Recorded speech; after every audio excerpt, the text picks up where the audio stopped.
talked about nitration and then using nitration to make aniline. So for the production of aniline, one of the easiest ways is to use a metal in acid. But we have some problems with aniline, and one of the issues that aniline has is being an amine, it can react with Lewis acids. But another issue that we have with amines is that they're one of the most reactive substituents that we have, that you're going to potentially add multiple things. So one way of um, either slowing it down or allowing you to have specific sites reacted, we can use aminolysis. So we can use, for instance, acyl chlorides because they're most reactive. You could use carboxylic acids, but acyl chlorides work the best to make an amide. And because of resonance, the amide is neither a base nor is it extremely reactive in the electrophilic aromatic substitution. And so it turns out that because your Lewis acids can react with your amine, which is why Frito crafts don't really work very well with amines.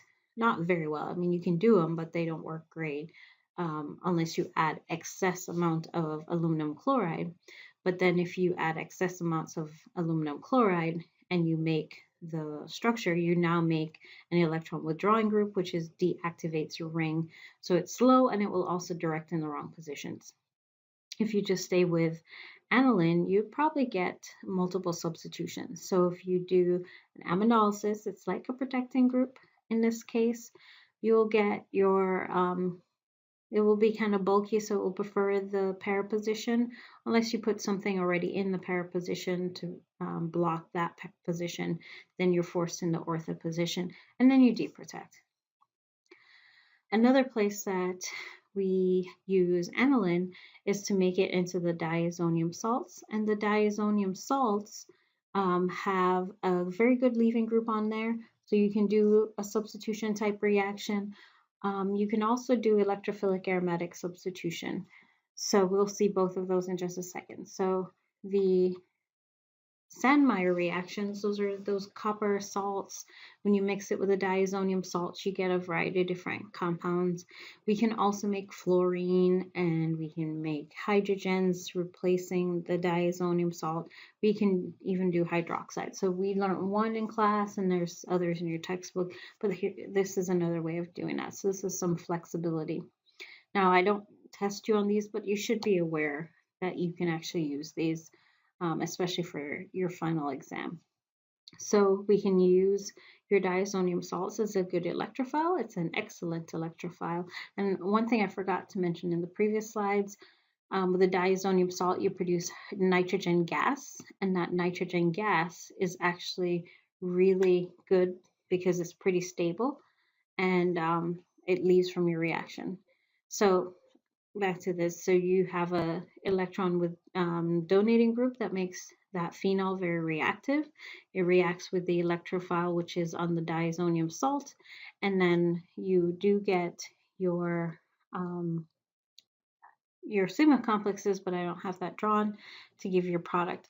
And the great thing about this reaction and why, even though we're not going to actually see this very often, is diazonium salts are in a lot of your pigments. So in your clothing, it's in your paint. So if you are art historian or do art restoration, you probably work with a chemist who might use something that's like an IR, but it's not quite an IR. It's called Raman spectroscopy.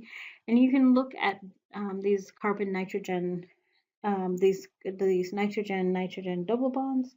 You can look at alkynes, and those are typically very hard to see by IR, but they're very distinctive on the Raman. And so chemists will actually do Raman on different parts of paint to actually kind of get a sense of how long this thing was painted, how long it took to be painted, what are some of these compounds, and it's actually quite fascinating to see the application of this if you're interested in art. So our last reaction is a nucleophilic aromatic substitution, and there's three things that you really need to have for this to work. You need a strong nucleophile, you need to have a good leaving group, and you need to have electron withdrawing groups on the ortho-para position. And so notice in this particular compound, 2,4,6 nitrochlorobenzene, we can actually do a substitution with a hydroxide, which is a relatively strong nucleophile. So if you had a stronger nucleophile like a mid, that would be even better.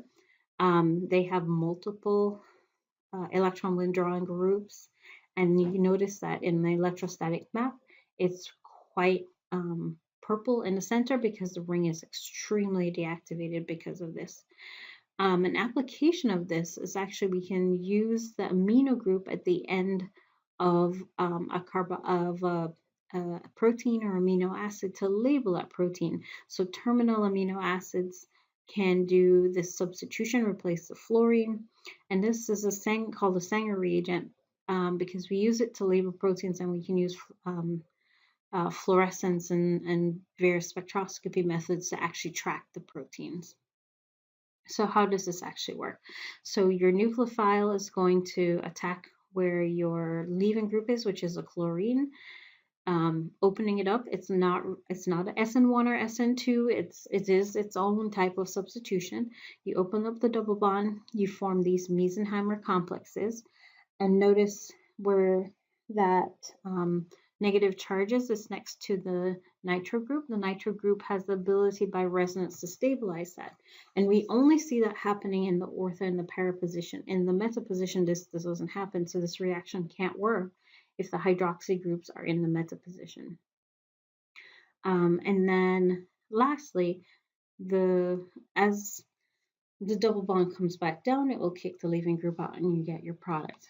So like I was mentioning, it's very important that your electron withdrawing group is ortho or para to your leaving group, and that's because of resonance. So it's a resonance stabilized product.